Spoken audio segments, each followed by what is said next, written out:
దేవుడి వాక్యం తెలియజేస్తుంది. కాబట్టి ఈ లోకంలో డబ్బు ఉందని చెప్పి నీ దగ్గర ఉంటారు.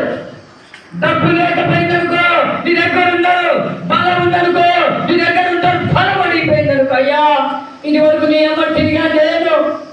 అవును, నువ్వే బాగున్నావా? పండుకో ఏమ్మా కొంచెం బాగు చూసుకోండి మరి చెప్పి వెళ్ళిపోయేవారు, కానీ ఇది తీసుకెళ్ళి ఆడే ఉంటావు. కాబట్టి అంత దేవాసి దేవుడైతే నువ్వు పండుకొని కృంగిపోయినప్పుడు, అయ్యా నేను ఆ రోజు నీ సన్నిధిలో ఎలాగ నేను నడుచుకున్నానో కృపతో జ్ఞాపకం చేసుకుంటే నీకు ఆయుష్ని పొదిగిస్తాడు. హల్లెలూయా!